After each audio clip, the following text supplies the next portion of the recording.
नमस्ते बच्चों। आज हम लोग क्लास 10 के लिए कार्बन एंड कंपाउंड्स उस चैप्टर की तैयारी करेंगे। This chapter is very very important not for class 10, it is also important for entire organic chemistry. This is the base of organic chemistry. आगे चल के जब आप हायर क्लासेस में ऑर्गेनिक केमिस्ट्री ब्रांच पढ़ेंगे केमिस्ट्री का, तो उसमें ये बेस का काम करेगा। तो इसलिए इस चैप्टर को अगर आप अच्छी तरीके से समझेंगे तो ये आपके लिए बहुत ही बेहतर होगा। और इसके साथ साथ आप बोर्ड की प्रिपरेशन भी ले सकते हैं इसके साथ। तो आइए स्टार्ट करते हैं। चैप्टर नेम है कार्बन एंड इट्स कंपाउंड्स।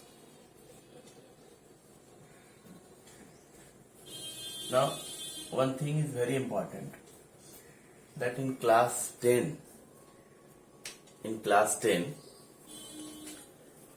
केवल एक ही चैप्टर ऐसा है जो किसी एलिमेंट के नाम डेडिकेटेड है, कार्बन के नाम से डेडिकेटेड है, carbon and its compound. But इस क्लास 10 में आप देखेंगे या क्लास 9 में भी कहीं नहीं पढ़े हैं कि किसी एलिमेंट के नाम से डेडिकेटेड कोई चैप्टर हो, जैसे कि नाइट्रोजन एंड इट्स कंपाउंड नहीं दिया गया है क्लास 10 में। भाई कार्बन इतना इम्पोर्टेंट है क्या? क्यों है इतना इम्पोर्टेंट? तो इसके बारे में पहले थोड़ा सा इंट्रोडक्शन हम लोग समझेंगे और इस चैप्टर में धीरे धीरे करके हम इसकी शुरुआत करेंगे। तो आप सोच रहे होंगे पहले ये कार्बन का हम जो रियल जो कंसंट्रेशन है अर्थ क्रस्ट में क्या है, इसका परसेंटेज, एटमॉस्फेयर में ये कहाँ है, कितना किस अमाउंट में प्रेजेंट है, तो उसके बारे में पहले हम बताते हैं।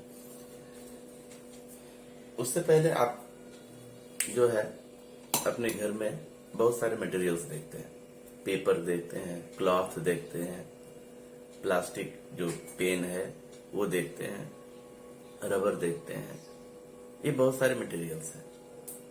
तो इन मटेरियल्स का जब आप एक कलेक्शन बनाएंगे, आप मेटल का भी देखते हैं, आयरन आर्टिकल्स, कॉपर आर्टिकल्स, बहुत सारा मटेरियल्स है आपके घर में। आप इसको लिस्ट करेंगे, कैटेगराइज करेंगे, तो कंपाउंड्स और the article which are made up of metal, उसको आप अलग करते जाए तो उसमें आपको बहुत सारे आर्टिकल्स मिलेंगे जो कि आयरन के बने हैं, कुछ कॉपर के बने होंगे, कुछ एलॉयज जैसे ब्रास, ब्रॉन्ज, ये मेटल के बने हैं। तो इसको आप सेपरेट कर लेंगे। लेकिन जो कॉमन यूज का, जैसे आप कपड़े पहनते हैं, क्लॉथ, ये क्लॉथ में कौन सा एलिमेंट है, तो ऐसा नहीं हम ये बोल रहे हैं आपको कि इस तरीके से आप एक काम कर सकते हैं। पेपर को आप जलते हुए देखे हैं, पेपर जब जलता है, जलने के बाद क्या मिलता है? एक ब्लैक मटेरियल मिलता है, काला मटेरियल मिलता है, ब्लैक एश। उसी तरीके से कभी क्लॉथ को भी आपने जलते हुए देखा? आप ऐसा काम घर पे हरगिज ना करेंगे कि पेपर जला रहे हैं और क्लॉथ जला रहे हैं, लेकिन आपने जलते हुए देखा है। You have seen after burning paper it turns into black एश।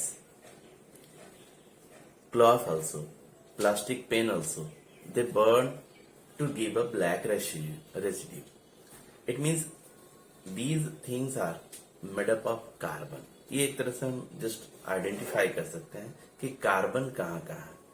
तो पेपर का, एज ए स्टूडेंट, पेपर का आपका यूज बहुत ज्यादा है, और जितने भी फाइबर में जो आप मटेरियल्स देखते हैं, प्लास्टिक मटेरियल्स देखते हैं, वो सारे कार्बन के बने हैं, कार्बन का कंपाउंड से है।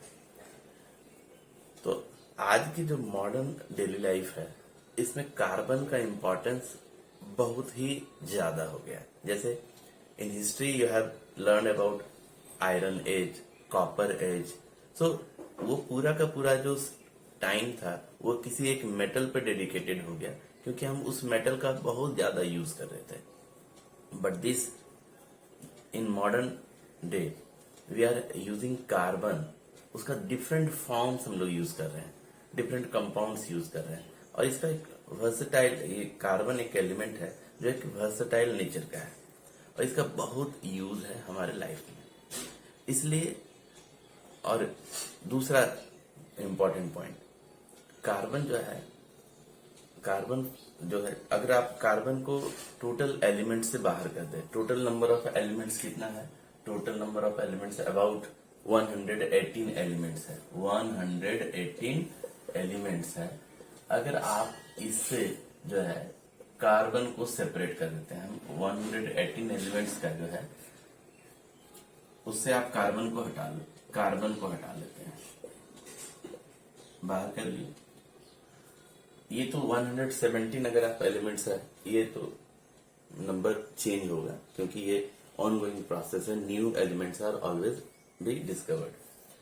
तो इसमें अगर ये आप कार्बन को हटा लेते हैं तो टोटल एलिमेंट्स जो है 50 to 60,000 कंपाउंड्स बनाएगा, ठीक है। पर कार्बन अकेले जो है, कार्बन इटसेल्फ फॉर्म जो millions of compounds, about 5 millions compounds already इसका प्रेजेंट है।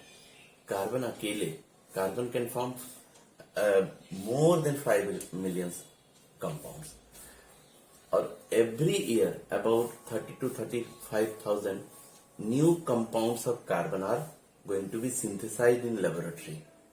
तो लेबोरेटरी में नया नया कार्बन कंपाउंड्स को बनाया जा रहा है।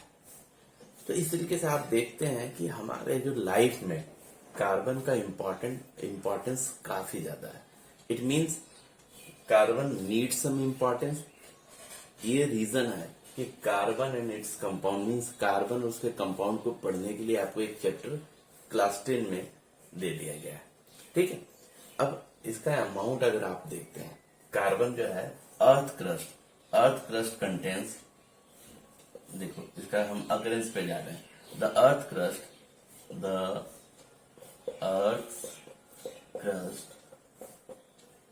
Contains 0.02% of carbon in form of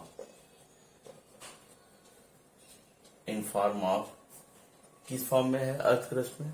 in form of carbonates, जो कि एक कंपाउंड है। जैसे मेटल कार्बोनेट्स में कार्बन होगा, हाइड्रोजन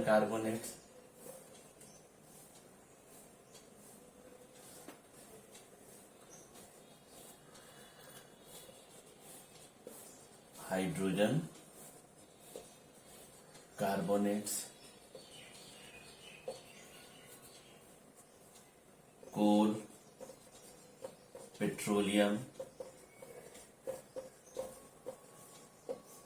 एटीसी। तो ये सब में कार्बन प्रेजेंट है। बट अर्थ क्रस्ट का कितना परसेंटेज कार्बन है? 0.02%। Earth crust contain 0.02% of carbon, means the amount of carbon in comparison of other elements in earth crust is very less, very less, ये बहुत ही कम है। फिर भी जो इसका यूज है आपके लाइफ में वो बहुत ही ज्यादा है। अब एटमॉस्फेयर में आप देखो, एटमॉस्फेयर में कार्बन जो है वो कार्बन डाइऑक्साइड के रूप में प्रेजेंट है। इन atmosphere carbon is present in form of carbon dioxide. So in atmosphere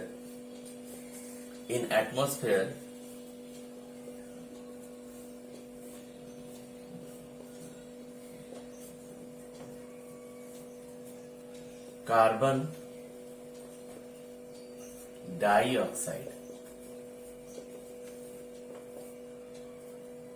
dioxide is only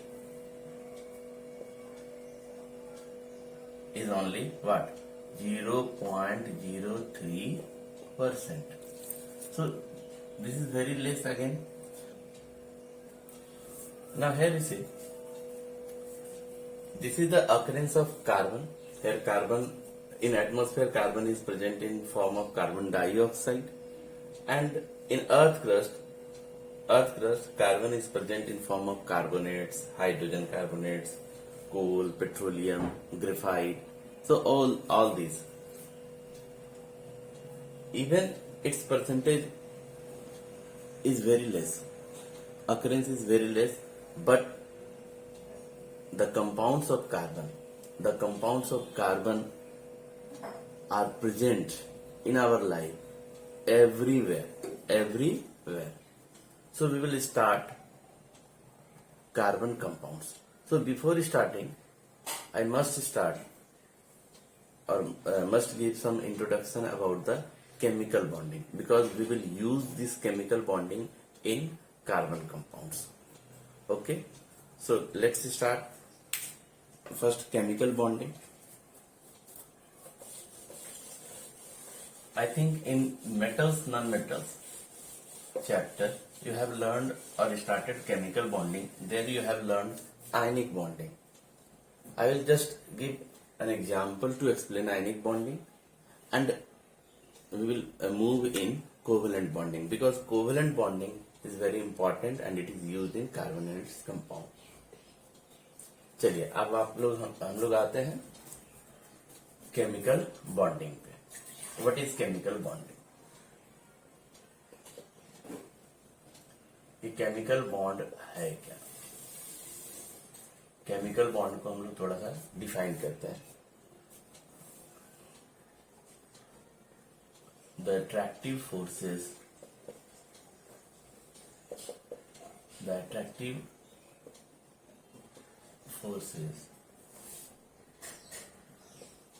which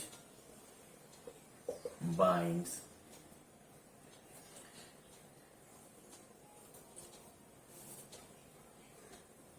इसको ऐसा करते हैं, the attractive force which binds atoms, molecules or ions together. देखिए, ये attractive force which binds atoms, molecules, ions together is called chemical bond. Now we discuss about the types of chemical bond. Which type of chemical bond we are we have seen already. We have seen ionic bond. So types of chemical bond. What types? We have already learned.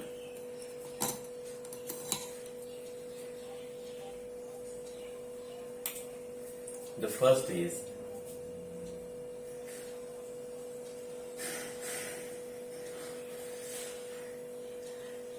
electrovalent bond, or very common ionic bond. What are electrovalent bond or ionic bond? You have learned in metal non-metal chapter. I am just going to give a simple example. So there you have seen a chemical bond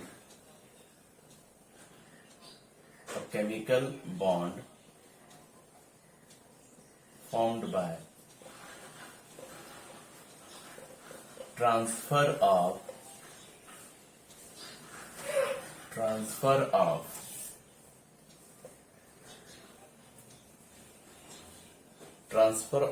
electrons.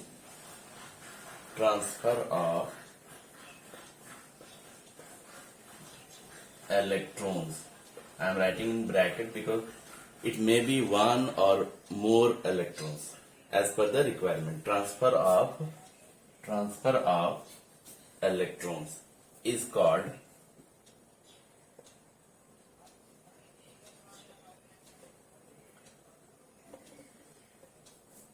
electrovalent bond or ionic bond. Simply I am writing ionic bond. Now here see, generally transfer of electron takes place from metals to non-metals. So this bond will form between metals and non-metals.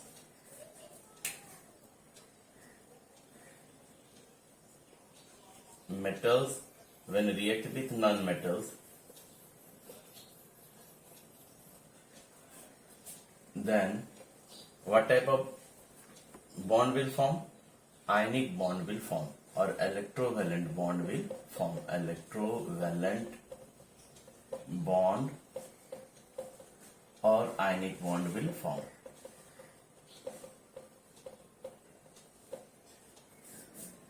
Metals have generally valence electron 1, 2 or 3 electrons, and non-metals have valence electrons 5, 6 and 7. Inert gases are also non-metals, but they do not take part in chemical reaction. So metals can easily release 1, 2 or 3 electrons, while non-metals can gain easily 1, 2 or 3 electrons in their valence shell. So I will explain. And to release, to lose or to gain electron, energy requirement is there. कोई भी chemical reaction में अगर electron lose हो रहा है, electron कोई atom जो है वो रिलीज कर रहा है, कोई एटम गेन कर रहा है, तो इसके लिए एनर्जी रिक्वायरमेंट होती है, जो कि उसको केमिकल रिएक्शन के दौरान ही मिल जाता है. ये एनर्जी उसको कहाँ से मिल जाती है? केमिकल रिएक्शन के दौरान ही मिल जाती है. लेकिन अगर किसी एटम को 3 से ज्यादा इलेक्ट्रॉन गेन करना है या 3 से ज्यादा इलेक्ट्रॉन रिलीज करना है, तो ये डिफिकल्ट है. वो उसके लिए जो एनर्जी रिक्वायरमेंट है उसको केमिकल रिएक्शन के दौरान नहीं मिल पाएगी. इसलिए to lose more than 3 electron or to gain more than 3 electron is quite difficult during a chemical reaction. So keep this point in your mind. We will use this in future. Just you see here, I am going to give an example of metal and non-metal and the bonding between them. Here you see.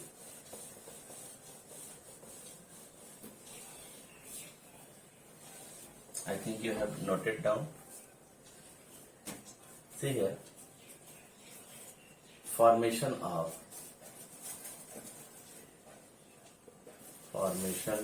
this is the example, formation of NaCl. This is sodium chloride compound. So we are going to show the bonding, how bonding occur between sodium and chlorine atom. Now here you see, I am going to show, this is sodium and this is chlorine. Now here you see the configuration, electronic configuration of sodium. Since atomic number is 11, so you see the configuration is 2, 8, 1. The valence shell contains only 1 electron. While in case of chlorine, the valence shell contains 2, 8, 7. Its atomic number is 17. So first cell contains 2, second cell contains 8 electrons, and the third cell contains 7 electrons. Now why chemical reaction occur? The answer is what? If sodium loses 1 electron, then it will achieve the electronic configuration like neon. Neon is what? Inert gas. Neon is what?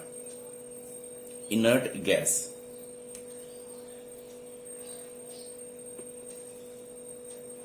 Now here you see, if you see neon, its structure is 2,8, and chlorine achieve the configuration 2,8,8, that is the configuration for argon. Now both are the inert gases. Here sodium achieve the configuration like neon by releasing 1 electron, and chlorine gains 1 electron and easily achieve the configuration like argon. So here this is the valence electron. I am showing the valence electron with the help of dot. Here 1 electron is present, and for chlorine how many electrons are there? 1, 2, 3, 4, 5, 6 and 7. Now you can use cross for showing the electrons of chlorine. Now here see, sodium will lose one electron to achieve this configuration and chlorine will gain one electron to achieve this configuration. So there is a, अब यहाँ क्या है, दोनों का स्वार्थ है. अगर sodium अपना एक इलेक्ट्रॉन रिलीज कर दे तो वो स्टेबल हो जाएगा, it will get the stable electronic configuration. Chemical reaction क्यों होता है जी? केमिकल रिएक्शन इसलिए होता है कि एलिमेंट्स जो है वो चाहते हैं कि वो इनर्ट गैस की तरह इलेक्ट्रॉनिक कॉन्फ़िगरेशन ऑब्टेन कर ले, स्टेबल बन जाए. जैसे आप पढ़ाई क्यों करते हैं? क्योंकि आपके पेरेंट्स चाहते हैं कि आप भी कोई डॉक्टर या इंजीनियर, ठीक है, किसी तरह की आप स्टेबल लाइफ जिए, इसके लिए आप प्रिपरेशन ले रहे हैं. तो यहाँ भी जो है ये जो रिएक्शन क्यों हो रहा है, तो सोडियम चाह रहा है कि हम इनर्ट बन जाए, किसी से रिएक्ट करने की जरूरत ना हो. क्लोरीन चाह रहा है कि हम भी इनर्ट बन जाए, किसी से रिएक्ट करने की जरूरत ना हो. To achieve the stable electronic configuration like inert gases, elements either lose electron or gain electron or shares electron, it's valence electron. Clear? Now here the condition is what? यहाँ क्या कंडीशन है कि sodium अपना एक electron release करेगा, देखो यहाँ पर ये ट्रांसफर होगा, और क्लोरीन उस इलेक्ट्रॉन को गेन करेगा. अब देखो एक चीज, सोडियम तभी रिलीज करेगा जब क्लोरीन इसके पास हो या कोई अदर एलिमेंट जो कि इलेक्ट्रॉन को एक्सेप्ट करे. तो यहाँ बॉन्डिंग यहाँ दोनों के बीच बनेगा. अब यहाँ दोनों के बीच एक स्वार्थ हो गया कि एक इलेक्ट्रॉन इसको देना है और इसको लेना है. अब यहाँ पर आप देखो, इसको हम लोग ऐसे दिखाएंगे, ठीक है, इसको दिखाएंगे इस तरीके से कि when electron releases one electron. अब ये देखो यहाँ जो, sorry, when sodium releases one electron, अब सोडियम एक इलेक्ट्रॉन रिलीज कर दिया. ना here see number of electrons becomes, आप जानते हैं कि एटम में इलेक्ट्रॉन्स और प्रोटॉन्स, यहाँ एटॉमिक नंबर 11 प्रोटॉन्स है और 11 इलेक्ट्रॉन्स है. तो टोटल चार्ज क्या होगा जी? टोटल चार्ज होगा 0. लेकिन जैसे ही एक इलेक्ट्रॉन माइनस हो जाएगा, एक इलेक्ट्रॉन जो है ये बाहर देगा, तो यहाँ टोटल नंबर ऑफ इलेक्ट्रॉन्स कितना हो जाएगा? 10. ये 10 होगा. तो प्लस माइनस फिर क्या हो जाएगा? एक पॉजिटिव चार्ज इस पर डेवलप हो जाएगा. कितना चार्ज इस पर डेवलप हो गया? एक पॉजिटिव चार्ज. उसी तरीके से ये जो क्लोरीन है वो एक इलेक्ट्रॉन गेन करता है. गेन करने के बाद क्लोरीन का जो स्ट्रक्चर है वो ऐसा हो जाता है. अब इस स्ट्रक्चर को हम ऐसे दिखाएंगे. इसके पास ऑलरेडी 7 इलेक्ट्रॉन्स था, एक इलेक्ट्रॉन जो है सोडियम से आ गया इसके पास, तो हो गया 8. ऑक्टेट इसका कॉन्फ़िगरेशन कंप्लीट हो गया. अब ये जो है इस पे एक नेगेटिव चार्ज आएगा. अब ये कैटायन और ये एनायन, ये पॉजिटिवली चार्ज और ये नेगेटिवली चार्ज, इसके बीच क्या होगा? एक अट्रैक्टिव फोर्स जो है, इसके बीच जो है एक अट्रैक्टिव फोर्स, यहां देखो आप, हम दिखा रहे हैं, ये Na पॉजिटिव और Cl नेगेटिव, इसके बीच एक अट्रैक्टिव फोर्स लगेगा. ये अट्रैक्टिव फोर्स जो है वो Na पॉजिटिव और Cl नेगेटिव को एक दूसरे से बाइंड करके रखेगा. इस अट्रैक्टिव फोर्स को हम लोग बोलेंगे आयनिक बॉन्ड, ये आयंस के बीच में है, या इलेक्ट्रोवैलेंट बॉन्ड, जो कि इलेक्ट्रॉन के ट्रांसफर से ये बॉन्ड बना है. तो इसको हम लोग आयनिक बॉन्ड बोल सकते हैं. ये आयनिक बॉन्ड हो गया, आयनिक बॉन्ड. और ये ऐसा compound, the compound which contains ionic bond is called ionic compound. अब आप जनरल क्वेश्चन आप मेटल्स नॉन मेटल्स चैप्टर में पढ़ेंगे कि why ionic bonds have high melting point and boiling point. Melting point और बॉइलिंग पॉइंट आयनिक कंपाउंड्स का क्यों ज्यादा होता है, ठीक है. तो उसको हम लोग जो है देखो अभी आपको दिखा रहे हैं कि क्यों ज्यादा होता है. उसको थोड़ा सा उसका स्ट्रक्चर समझना आपको जरूरत है, क्योंकि अगर आप कार्बन कंपाउंड्स के बारे में आप डिस्कस करेंगे तो वहां पर आपको ये जो रेफरेंस है काम आएगा. चलिए ये आप नोट कर लीजिए पहले.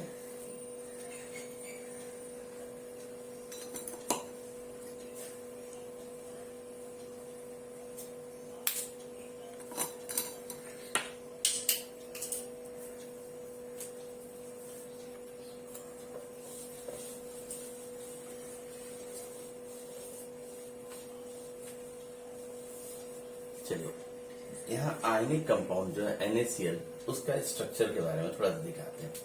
देखिए, ये बनाता है क्रिस्टल लैटिस। जितना भी आयनिक कंपाउंड है वो क्रिस्टल लैटिस बनाता है। ये क्रिस्टल लैटिस है क्या? यहाँ जो है एक Na पॉजिटिव अगर आप ले रहे हैं, Na पॉजिटिव,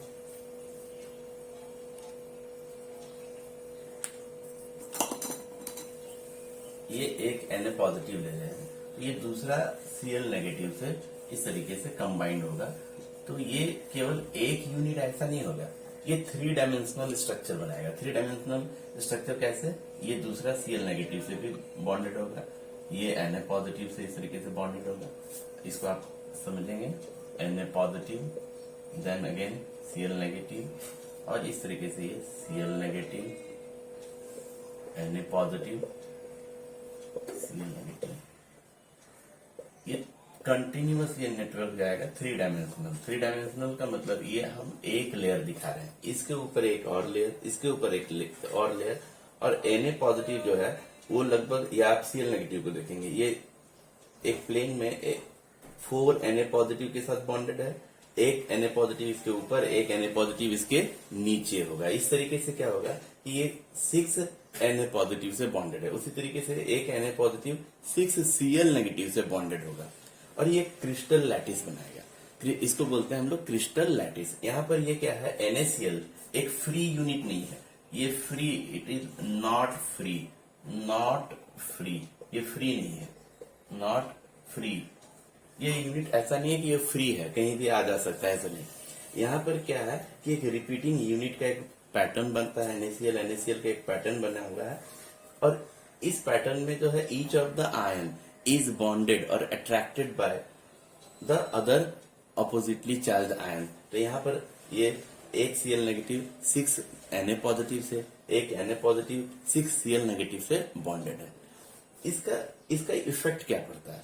इसका इफेक्ट पड़ता है कि ये इस तरह के स्ट्रक्चर जो है अदर आयनिक कंपाउंड्स में भी होता है, पर सब में पैटर्न सेम नहीं है, अलग अलग रहता है। उसको आप हायर क्लासेस में पढ़ेंगे।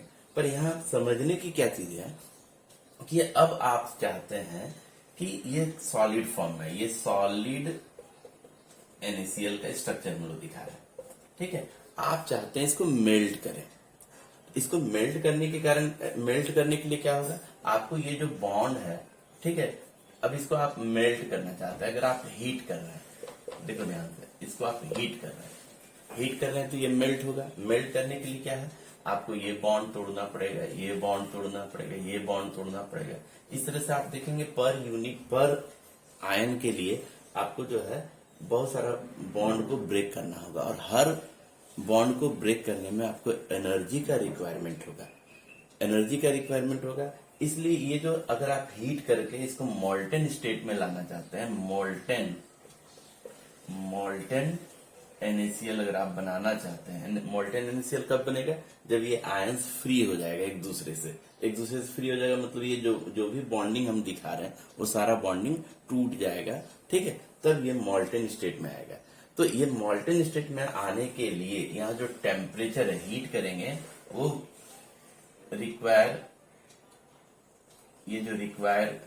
इसका रिक्वायरमेंट है, एनर्जी का रिक्वायरमेंट, वो बहुत हाई होगा। तो यहाँ जो है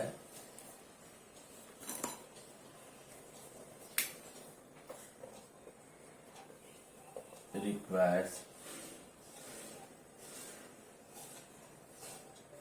large, very high amount of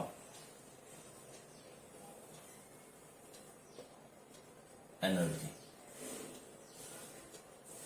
बहुत ज्यादा एनर्जी की जरूरत पड़ेगी, ठीक है। क्यों? क्योंकि इसमें आयनिक बॉन्ड में हर एक बॉन्ड को तोड़ने में आपको एनर्जी खर्च होगा, क्योंकि आयनिक कंपाउंड जो है वो 3 डायमेंशनल क्रिस्टल लैटिस के फॉर्म में रहता है। 3 डायमेंशनल क्रिस्टल लैटिस के फॉर्म में रहता है।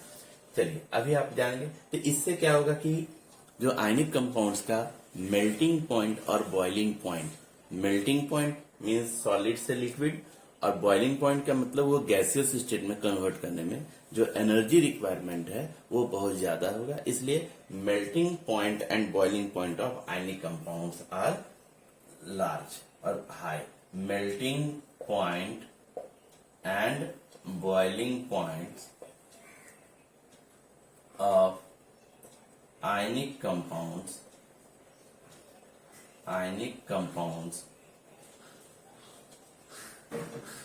are very high। ये क्वेश्चन आता है वेरी हाई, इसको मेल्टिंग पॉइंट कर देते हैं कैपिटल से, हाई, ये आता है वाई।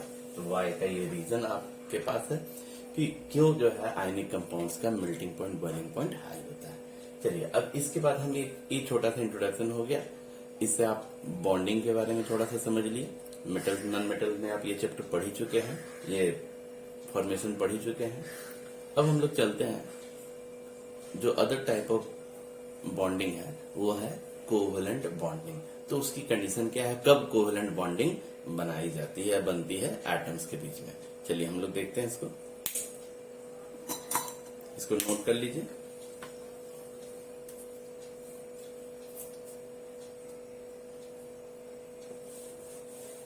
आप सोच रहे होंगे कि sir carbon and its compound पढ़ा रहे हैं और ये आयनिक बॉन्ड, तो ये बेटा रेफरेंस है, इससे अब क्या है कि हमें चीजें बताने में आपको आसान होगी, क्योंकि कुछ बच्चे पढ़े होंगे उस समय नहीं पढ़े होंगे, तो ये उनके लिए हेल्पफुल है और आपके लिए भी। आपका ये रिकैप्चुलेशन हो गया, फिर से रिकैप हो गया topic.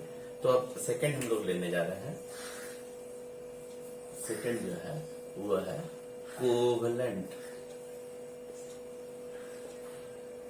Bond. What is covalent bond? ये कोवेलेंट बॉन्ड क्या है, ठीक है। तो आप कोवेलेंट बॉन्ड को हम लोग दिखाते हैं कि क्या है कोवेलेंट बॉन्ड, ये कब बनता है। तो इसको एग्जांपल से भी हम लोग एक्सप्लेन करेंगे। पहले आप डेफिनेशन लिख लें, ठीक है। A chemical bond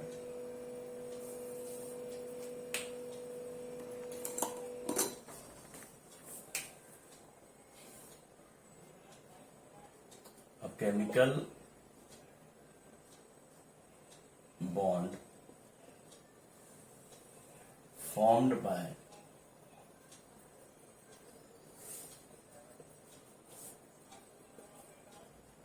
sharing of electrons। फिर से हम लिख रहे हैं इलेक्ट्रॉन्स, ऐसे बोल सकते हैं, sharing of electrons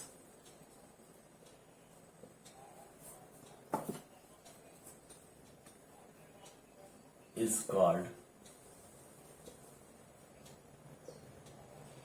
covalent bond, ठीक है। अब देखो ये कोवेलेंट बॉन्ड जो है मेनली आप देखें आयनिक बॉन्ड के केस में कि आयनिक बॉन्ड कब बनता है, वो मेटल और नॉन मेटल जब एक दूसरे से रिएक्ट करते हैं तो वहां आयनिक बॉन्ड या इलेक्ट्रोवेलेंट बॉन्ड बनता है। पर ये कोवेलेंट बॉन्ड का कंडीशन क्या है, तो कोवेलेंट बॉन्ड कब बनेगा, जब एक नॉन मेटल, ये नॉन मेटल जो है दूसरे नॉन मेटल से कंबाइन करेगा। ये दूसरा नॉन मेटल का जो एटम है, देखो जब एक नॉन मेटल एटम दूसरे नॉन मेटल एटम से कंबाइन करेगा, अब ये दूसरा भी हो सकता है, उसका खुद का एटम भी हो सकता है, उसके साथ अगर कंबाइन करेगा तो उस केस में जो है कोवेलेंट बॉन्डिंग बनेगा। देखो उस केस में जो है कोवेलेंट बॉन्ड जो है वो फॉर्म करेगा। तो ये आपको याद रखना चाहिए कि मेटल और नॉन मेटल के बीच में आयनिक बॉन्ड और नॉन मेटल और नॉन मेटल के बीच में कोवेलेंट बॉन्ड बनेगा, ठीक है। तो हम लोग जो है इसका जो है कोवेलेंट बॉन्ड का डिफरेंट टाइप से दो बेस पे आप इसको क्लासिफाई कर सकते हैं। एक तो number of pairs of electrons जो है वो कितना शेयरिंग में पार्टिसिपेट किया है, और दूसरा जो है उसके चार्ज पे। तो यहाँ हम लोग जो है जो नंबर ऑफ इलेक्ट्रॉन शेयर्ड हो रहा है उसके बेस पे हम क्लासिफाई कर रहे हैं टाइप्स ऑफ कोवेलेंट बॉन्ड। तो चलिए हम लोग टाइप्स ऑफ कोवेलेंट बॉन्ड को देखते हैं।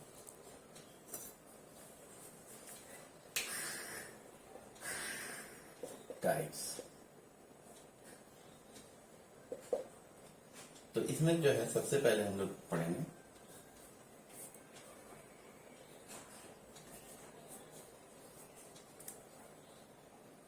पहला जो है टाइप्स में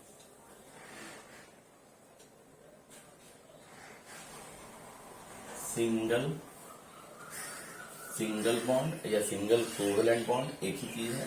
सिंगल बॉन्ड, ये सिंगल बॉन्ड है या सिंगल कोवेलेंट बॉन्ड भी बोलते हैं। आप लिखना होगा तो सिंगल कोवेलेंट बॉन्ड भी लिख सकते हैं। ठीक है, तो सिंगल बॉन्ड है क्या, इसको हम लोग बताते हैं।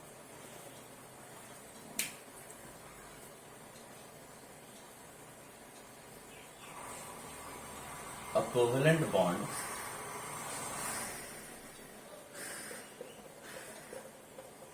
formed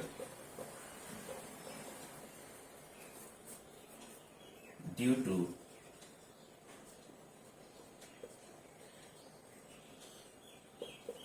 sharing of one pair of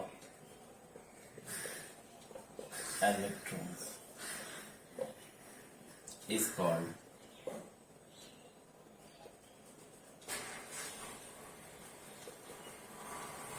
single bond. It is denoted by a single dash। Single dash किस तरीके से, इस तरीके से single dash between the bonded atoms. जो एटम्स बॉन्ड बना रहे हैं उसके बीच हम एक सिंगल बॉन्ड से इसको इंडिकेट करते हैं। ठीक है, तो ये सिंगल डैश से इंडिकेट करते हैं, ये बता रहा है सिंगल बॉन्ड। तो हम इसको अब समझेंगे कब सिंगल बॉन्ड बनता है और कैसे बनता है, कहाँ बनता है, उसको एक एग्जाम्पल से हम लोग समझेंगे। आप नोट कर लीजिए डेफिनेशन।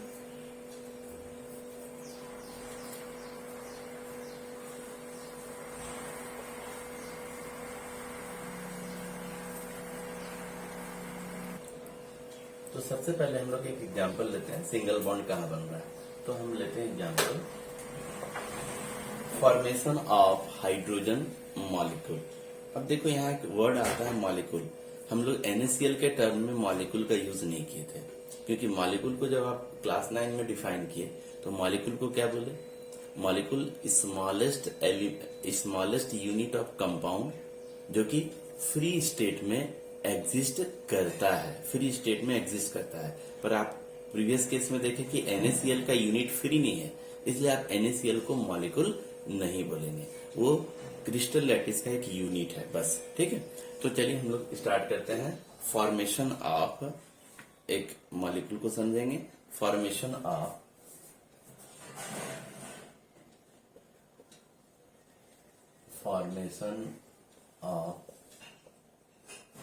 Hydrogen molecule.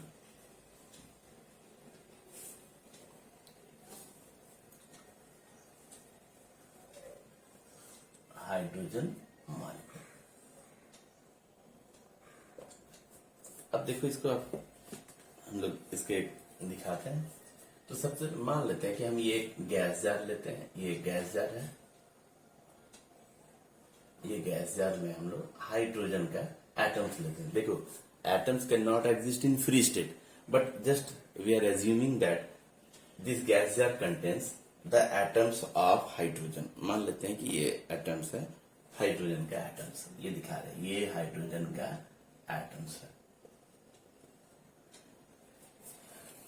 ये क्या है, एटम्स ऑफ हाइड्रोजन।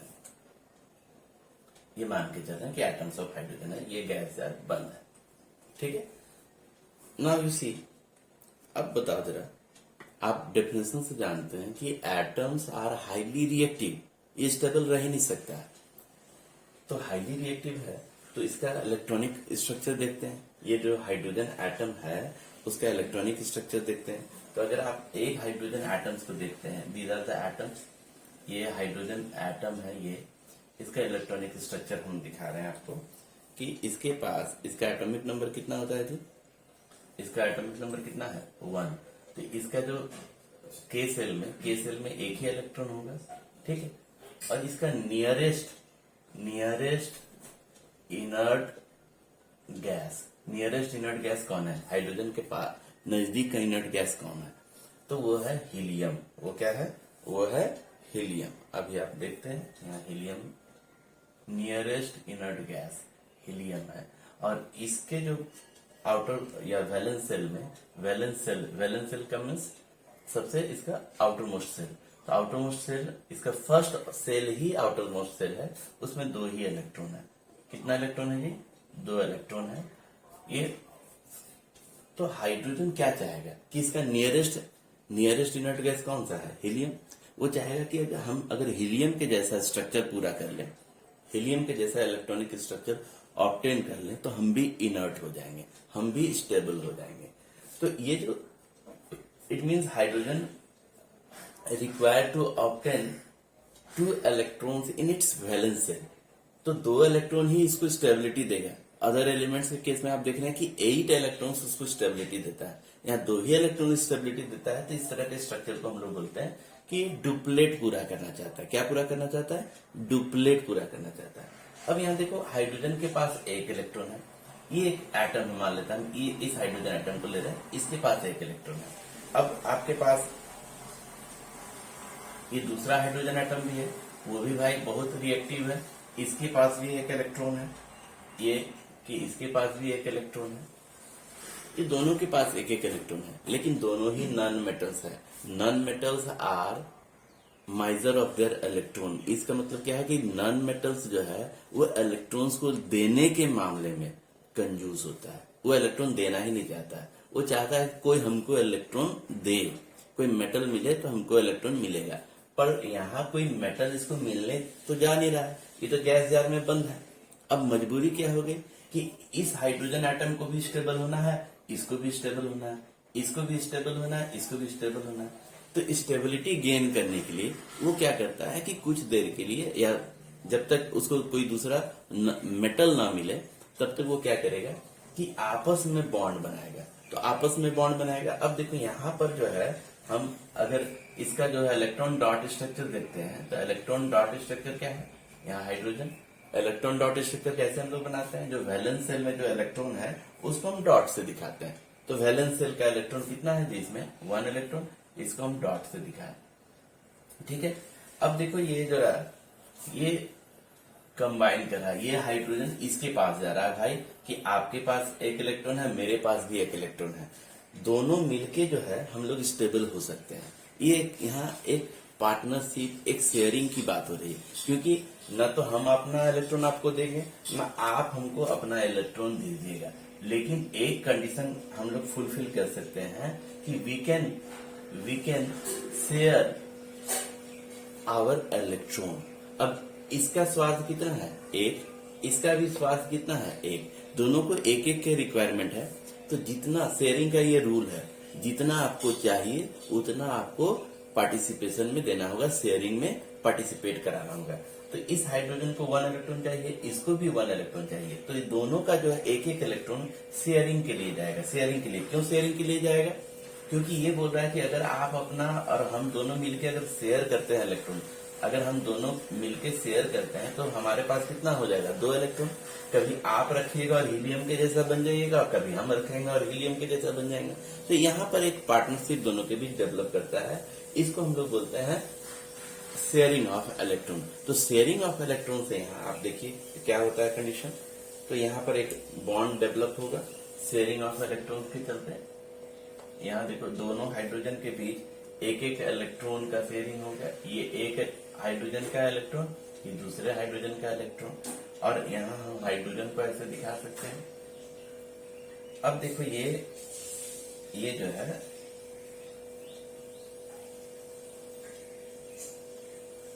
अब आप देख रहे हैं कि ये जो शेयर्ड पेयर, इसको हम लोग बोलते हैं शेयर्ड पेयर ऑफ इलेक्ट्रॉन, जो शेयरिंग में पार्टिसिपेट किया। ठीक है। आगे चल के आप देखेंगे कि कुछ इलेक्ट्रॉन्स होगा जो शेयरिंग में पार्टिसिपेट नहीं कर रहा है।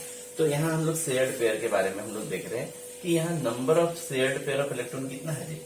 अ covalent bond formed due to sharing of 1 pair of electron. 1 pair participate कर रहा है। तो इस तरह का कोवेलेंट बॉन्ड को हम लोग बोलेंगे सिंगल बॉन्ड या सिंगल कोवेलेंट बॉन्ड। अब यहाँ पर आप देखिए, यहाँ एक सिंगल बॉन्ड बनेगा, हाइड्रोजन, दोनों हाइड्रोजन के बीच में जो है, इसको आप ऐसे देखेंगे, दोनों हाइड्रोजन के बीच में जो है, दो हाइड्रोजन एटम है, इसके बीच में एक सिंगल बॉन्ड बनता है, यहाँ सिंगल बॉन्ड बनता है। हम अलग अलग कलर से दिखा रहे हैं, आपके पास तो एक ही कलर है, आप उसी से यूज कीजिएगा।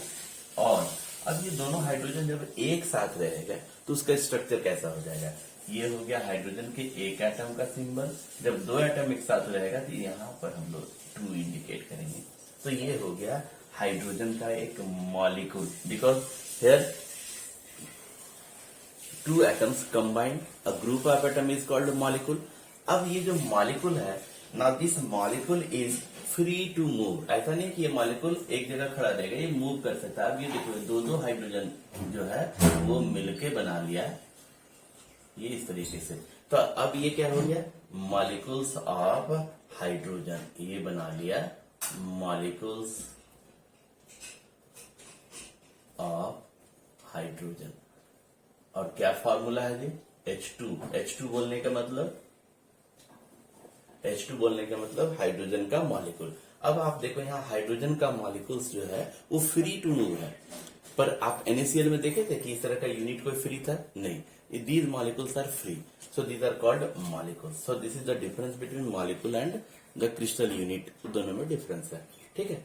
तो यहाँ हम लोग देखे formation of hydrogen molecule, single bond को डिफाइन किए थे। अब हम लोग जो है अदर पॉसिबिलिटी पे जाते हैं।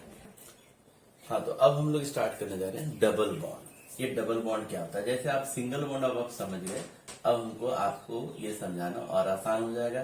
तो डबल बॉन्ड में क्या होता है कि 2 पेयर ऑफ इलेक्ट्रॉन का शेयरिंग होता है।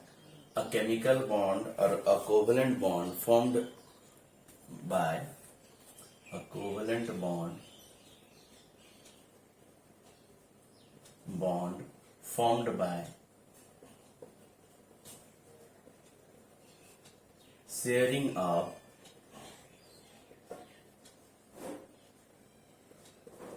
two pairs of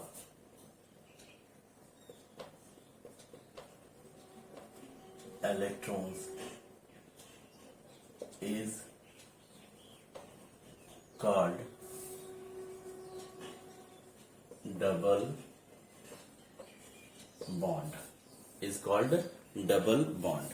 तो डेफिनेशन पहले आप नोट कर लीजिए। अब देखो, डबल बॉन्ड को, जैसे सिंगल बॉन्ड को हम लोग सिंगल डैश से इंडिकेट किए थे, तो डबल बॉन्ड को हम लोग डबल डैश से इंडिकेट करेंगे। तो अ double bond is indicated by double dash। Double dash means, जैसे ये ब्रैकेट में हम लोग इसको दिखा रहे हैं आपको, डबल डैश मतलब ये इस तरीके से आप बना दीजिए। ये single dash 1 pair of electron का sharing, double dash 2 pair of electron का शेयरिंग, ठीक है। तो डबल डैश से इंडिकेट हम लोग करते हैं, ठीक है।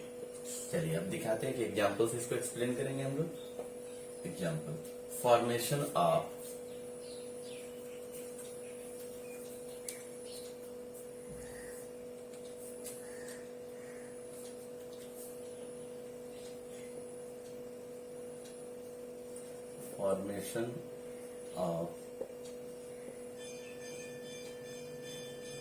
ऑक्सीजन मॉलिक्यूल, इसको आप समझें।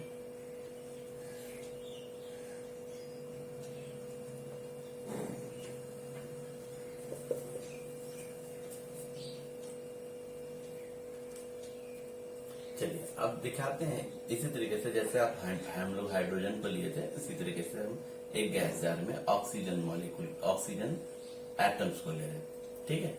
ये ऑक्सीजन एटम्स को हम लोग दिखा रहे हैं। ये मान लेते हैं कि ऑक्सीजन का एटम्स है, जिसको हम इस तरीके से दिखा रहे हैं। These are the atoms of oxygen. Again, oxygen के पास ये जो एटम्स है, एटम्स आर हाईली रिएक्टिव। तो ये रिएक्टिविटी को स्टेबल करने के लिए, स्टेबल हो जाए, इसके लिए वो क्या करेगा, तो हम चलिए हम दिखाते हैं। कि क्या करेगा, इसके पास क्या ऑप्शन बच रहा है। तो ये है ऑक्सीजन, एटॉमिक नंबर इसका 8 होता है।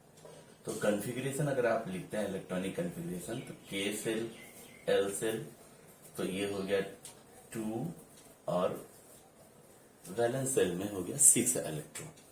ये एक ऑक्सीजन एटम का स्ट्रक्चर हम लोग बनाए, ठीक है। अगर आप दूसरे ऑक्सीजन एटम का ले रहे हैं तो सेम स्ट्रक्चर होगा, ये दूसरे का भी क्या होगा, सेम इलेक्ट्रॉनिक स्ट्रक्चर होगा 6। अब देखो इसका नियरेस्ट इनर्ट गैस कौन सा है। नियरेस्ट इनर्ट गैस अगर आप देखेंगे, ऑक्सीजन कैसा बनना चाहता है, तो ये कैसा बनना चाहता है, तो ये वैसा electronic stable electronic structure gain करना चाहता है जो इसके नजदीक का है। तो नजदीक का कौन है, इसका नजदीक का है नियन। इसके नजदीक का जो एलिमेंट है वो है नियन। नियन एक इनर्ट गैस है, उसको हम लोग दिखा रहे हैं, ये है नियन।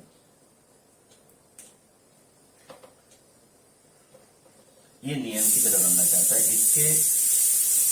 इसका जो इलेक्ट्रॉनिक स्ट्रक्चर है वो 2,8 है। ये दूसरा ऑक्सीजन भी नियन की तरह बनना चाहता है, इसका भी इलेक्ट्रॉनिक स्ट्रक्चर 2,8। इट मीन्स अब देखो इसको कितना का रिक्वायरमेंट है, इसको 2 इलेक्ट्रॉन का रिक्वायरमेंट है, और दूसरे ऑक्सीजन एटम को हम यहां से ले रहे हैं, दूसरे ऑक्सीजन एटम को भी 2 इलेक्ट्रॉन का रिक्वायरमेंट है। अगर दोनों को 2-2 इलेक्ट्रॉन मिल जाए तो दोनों नियन की तरह स्टेबल स्ट्रक्चर में कन्वर्ट हो जाएगा, दोनों स्टेबिलिटी गेन करेगा। अब ये कंडीशन ये कैसे होगा, अब ये एक ऑक्सीजन दूसरे ऑक्सीजन के पास आता है और शेयरिंग के लिए प्रपोज करता है कि अगर हम लोग शेयर करें तो शेयरिंग के लिए कितना चाहिए, इसको 2, इसको भी कितना चाहिए 2, दोनों अपना 1 पेयर ऑफ इलेक्ट्रॉन यानी कि 2 इलेक्ट्रॉन को भेजेगा शेयरिंग के लिए। तो हम उसको दिखाते हैं शेयरिंग के लिए कैसे जा रहा है इलेक्ट्रॉन। ये ऑक्सीजन, इसके पास है इलेक्ट्रॉन कितना, 6 है। तो 6 को जब भी आप इलेक्ट्रॉन्स को दिखाएंगे, इसका कॉन्फ़िगरेशन हो गया 2,6, यानी कि इसके पास 3 पेयर ऑफ इलेक्ट्रॉन है। तो जब भी आप इलेक्ट्रॉन्स को डिनोट करें इलेक्ट्रॉन डॉट स्ट्रक्चर में, तो पेयर के रूप में डिनोट करें। यहाँ 1 पेयर इलेक्ट्रॉन, ये दूसरा पेयर इलेक्ट्रॉन और ये तीसरा पेयर। अब आपको क्या होगा, काउंटिंग में आसानी और देखने में ये सिमेट्रिकल लगेगा। अब देखो ये दूसरा ऑक्सीजन, उसका स्ट्रक्चर हम लोग देख रहे हैं। तो ये ऑक्सीजन, इसके पास भी है 3 पेयर ऑफ इलेक्ट्रॉन। अब 3 पेयर ऑफ इलेक्ट्रॉन है, ये अपना 2 इलेक्ट्रॉन, और यहां भी ये अपना 2 इलेक्ट्रॉन को शेयरिंग के लिए भेजेगा। क्यों, क्योंकि इसको रिक्वायरमेंट 2 ही का है, इसको 2 ही चाहिए, इसको भी 2 चाहिए। तो ये अपना 2 इलेक्ट्रॉन और अपना 2 इलेक्ट्रॉन को शेयरिंग के लिए भेजेगा। तो यहाँ पर आप देखो इसको शेयरिंग के लिए जो भेज रहा है, ये ऑक्सीजन, ये दूसरा ऑक्सीजन, ये अपना 2 इलेक्ट्रॉन को यहाँ भेजा शेयरिंग के लिए, ये अपना 2 इलेक्ट्रॉन को शेयरिंग के लिए भेजा, ये शेयर्ड पेयर ऑफ इलेक्ट्रॉन। और जो है अदर पेयर, वो पार्टिसिपेट नहीं कर रहे हैं, लेकिन वो एटम के साथ ही रहेंगे। अब देखो यहाँ पर ये अदर पेयर पार्टिसिपेट नहीं कर रहे हैं, इसको हम लोग बोलते हैं lone pair of electrons. Loan, ये पार्टिसिपेट नहीं करेगा। अब देखो यहाँ शेयरिंग को हम लोग ऐसे दिखा रहे हैं,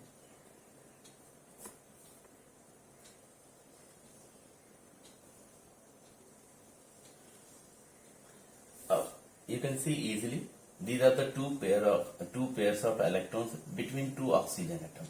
ये 2 पेयर का शेयरिंग हुआ, तो एक बॉन्ड यहाँ बना, एक बॉन्ड यहाँ बना। तो 1 पेयर के बीच एक बॉन्ड बनता है, तो एक डबल बॉन्ड यहाँ एग्जिस्ट करेगा। तो यहाँ जो O2 मॉलिक्यूल्स आप देख रहे हैं, यहाँ पर आप इसको आप ऐसे भी दिखा सकते हैं, ये ऑक्सीजन के बीच ये डबल बॉन्ड यहाँ बना, ये डबल बॉन्ड यहाँ बना, और यहाँ इसको आप ऐसे दिखा सकते हैं, और इसको आप लिख सकेंगे कैसे, O2 मॉलिक्यूल। यहाँ O हो गया सिंबल ऑक्सीजन का, और ये number of atoms in a molecule that is 2। So now अब ये जो आप दिखा रहे थे इस तरह से सिंगल एटम, तो सिंगल एटम वो एग्जिस्ट नहीं करेगा। ये ऑक्सीजन जो है O2 मॉलिक्यूल के फॉर्म में जो है नेचर में एग्जिस्ट करेगा। ये O2 मॉलिक्यूल्स हो गए, ये क्या हो गया, oxygen molecules. Now these oxygen molecules are free to move। तो यहाँ एक डबल बॉन्ड बनाता है ऑक्सीजन, यानी कि अब देखो आपको हाइड्रोजन भी दिख रहा है, तो यहाँ 2 हाइड्रोजन के बीच में कौन सा बॉन्ड है, सिंगल बॉन्ड। यहाँ O2 भी दिख रहा है, दोनों का स्ट्रक्चर लग रहा है कि सेम है, पर यहाँ 2 ऑक्सीजन के बीच में कौन सा बॉन्ड बना हुआ है, डबल बॉन्ड। तो अब ये नंबर ऑफ बॉन्ड डिपेंड करेगा, सिंगल बॉन्ड, डबल बॉन्ड और ट्रिपल बॉन्ड। एक बॉन्ड और हम लोग पढ़ेंगे ट्रिपल। और क्वाड्रुपोल ये इस तरीके से चार पेयर ऑफ इलेक्ट्रॉन का शेयरिंग नहीं होता है, ये मैक्सिमम 3 एनर्जी इतना को ही अलाउ कर रही है, ठीक है।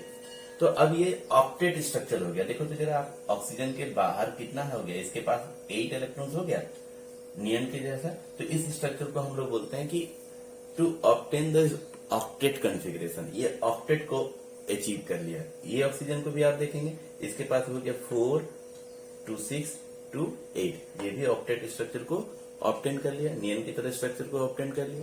तो यहाँ ऑक्टेट हाइड्रोजन करता है डुप्लेट की तरह, और ऑक्सीजन और अदर एलिमेंट्स को आप देखेंगे ये ऑक्टेट की तरह स्ट्रक्चर ऑब्टेन किया। तो ये हो गया formation of oxygen molecule. Now we will start, we will show the formation of triple bond. अब ये ट्रिपल बॉन्ड, अब ये कंसेप्ट आपके पास क्लियर हो गया कि कैसे सिंगल बॉन्ड, डबल बॉन्ड और ट्रिपल बॉन्ड बन रहा है, ठीक है। तो चलिए हम लोग आते हैं ट्रिपल बॉन्ड को, आप नोट कर लीजिए इसको।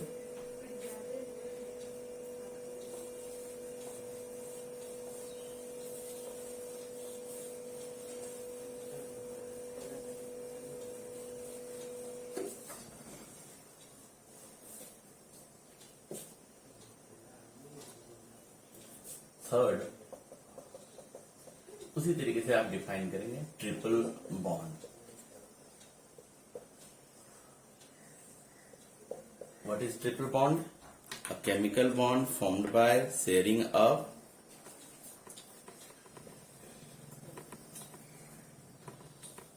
chemical bond formed by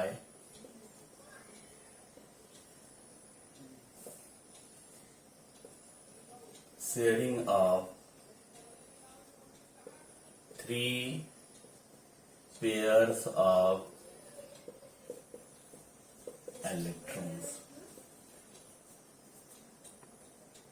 is called triple bond, or you can say triple covalent bond, which is indicated by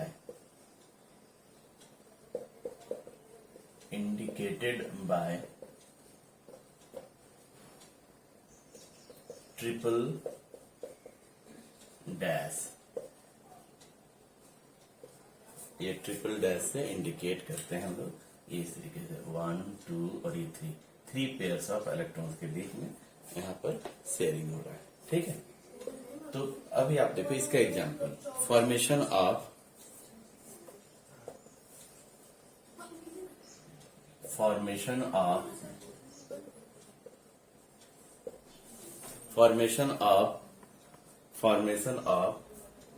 nitrogen molecule,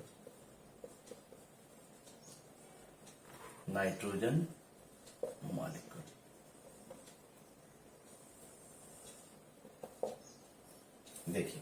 तो नाइट्रोजन मॉलिक्यूल के फॉर्मेशन को जब आप देखेंगे तो आप यहाँ हम दिखा रहे हैं, ये मान लेते हैं कि ये गैस जार है, इसमें इसी तरीके से जैसे कि हम हाइड्रोजन को एक्सप्लेन किए, ऑक्सीजन में बॉन्डिंग को एक्सप्लेन किए, उसी तरीके से हम नाइट्रोजन में भी करेंगे। These are the atoms of nitrogen, but you know that atoms of nitrogen are very reactive. तो क्यों रिएक्टिव होता है? क्योंकि अगर आप उसके कॉन्फ़िगरेशन को देखते हैं, अगर आप उसके कॉन्फ़िगरेशन को देख रहे हैं तो आपको सारा क्लियर हो जाएगा। ये मान लेते हैं कि एक नाइट्रोजन का एक एटम को दिखा रहे हैं, जिसका एटॉमिक नंबर होता है 7, और इलेक्ट्रॉनिक कॉन्फ़िगरेशन जब आप लिखेंगे, हम दूसरे को भी लिख लेते हैं। देखो, तो ये 2 नाइट्रोजन के बीच का हम कंडीशन को दिखा रहे हैं। तो ये 2,5, देखो इसका भी हो गया 2,5।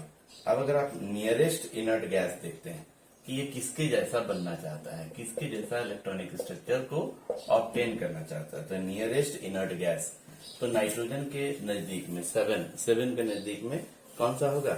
ये होगा नियन। तो नियन को अगर आप देखते हैं, नियन, तो नियन का क्या होता है? इसका एटॉमिक स्ट्रक्चर क्या है? इलेक्ट्रॉनिक स्ट्रक्चर 2,8, यानी कि नाइट्रोजन को अपने वैलेंस सेल में 8 इलेक्ट्रॉन्स लाना है। So to get the 8 electrons in its valence shell, nitrogen has to gain 3 electron. 8 electrons लाने के लिए क्या होगा? नाइट्रोजन को 3 इलेक्ट्रॉन चाहिए। अब दूसरा, अगर आप नाइट्रोजन एटम्स के लिए देखेंगे तो सेम कंडीशन है, इसको भी 3 इलेक्ट्रॉन चाहिए। अब यहाँ जो बॉन्डिंग बनेगा, यहाँ बॉन्डिंग उसी कंडीशन पे बनेगा कि भाई आप भी हमको 3 दो, और हम दोनों अगर 3-3 इलेक्ट्रॉन का शेयरिंग करते हैं तो ये हमारा जो है बॉन्डिंग बन पाएगा। तो ये जितना इलेक्ट्रॉन आपको चाहिए उतना शेयरिंग के लिए भेजेंगे। इसको 3 को भेजना है तो 3 को ये फ्रंट में रखा, ठीक है, और 2 को नहीं भेजना है तो 2 को इधर रखा बैक साइड। अब प्लस, ये प्लस दूसरा नाइट्रोजन एटम को आप देखो, दूसरे नाइट्रोजन एटम को देखो, यहाँ इसको भी 3 चाहिए तो ये 3 को अपना फ्रंट में भेजेगा, 1 2 और 3, और ये 2 को जो है बैक में रखा। इस तरीके से यहाँ जो बॉन्डिंग होगा आप उसको ऐसे समझें, यहाँ नाइट्रोजन के बीच, ये 2 नाइट्रोजन के बीच 3 पेयर्स ऑफ इलेक्ट्रॉन, 1 2 3, ये इस नाइट्रोजन का हो गया, 1 2 3, ये इस नाइट्रोजन का हो गया, और ये हो गया तुम्हारा जाके जो बॉन्डिंग में पार्टिसिपेट नहीं किया। अब इसको आप ऐसे दिखा सकते हैं, शेयरिंग, ये शेयरिंग हो रहा है, ये इनसर्कल कर दिए। इससे आपको पता लगेगा कि इस नाइट्रोजन के वैलेंस सेल में अब 6 + 2 8 इलेक्ट्रॉन्स हो गया लाइक नियन। इस नाइट्रोजन के भी वैलेंस सेल में अब 6 + 2 8 इलेक्ट्रॉन्स हो गया like neon. Both get the stability, और स्टेबल हो गया, दोनों राजी खुशी से रहने लग गए। और ये जो है, अब ये 2 नाइट्रोजन के बीच हम लोग दिखा रहे हैं कौन सा बॉन्ड बना, 3 पेयर्स का शेयरिंग है तो 3 हम लोग डैश दिखाएंगे, और इस तरीके से यहाँ पर जो है वो आप ऐसे दिखा रहे हैं, और इसको आप N2 लिखेंगे, 2 नाइट्रोजन एटम तो इसको N2 से लिखेंगे। तो this it means that atoms जो है, इसलिए नेचर में जो है हाइड्रोजन हो या ऑक्सीजन हो या नाइट्रोजन हो या क्लोरीन हो, कोई भी एटॉमिक स्टेट में एग्जिस्ट नहीं करेगा। इस तरीके से मॉलिक्यूल्स बनाएगा और एग्जिस्ट करेगा। तो आज जो है हम लोग इतना कोवेलेंट बॉन्डिंग के बारे में पढ़ लिए। अब हम आगे जो है कुछ एग्जांपल्स को बताते हुए नेक्स्ट वीडियो में जो है हम कोवेलेंट बॉन्डिंग का कार्बन कंपाउंड्स में कहा कैसे बॉन्ड वो वहां उसका एप्लीकेशन है उसको हम लोग दिखाएंगे। तो बॉन्डिंग इन कार्बन कंपाउंड्स जिसको हम लोग डिस्कस करेंगे, वहां हम लोग कोवेलेंट बॉन्डिंग को ही डिस्कस करेंगे, पर कार्बन में कैसे बनता है और कहाँ उसका कैसे यूज करेंगे वो आगे आप नेक्स्ट वीडियो में देखेंगे। अगर आपको ये मेरा वीडियो पसंद आया हो, you must like it, channel को सब्सक्राइब करना ना भूलिए, ठीक है, क्योंकि इससे हमको जो है आपके लिए वीडियो बनाने के लिए एनर्जी मिलती है, ठीक है। Thank you, take care.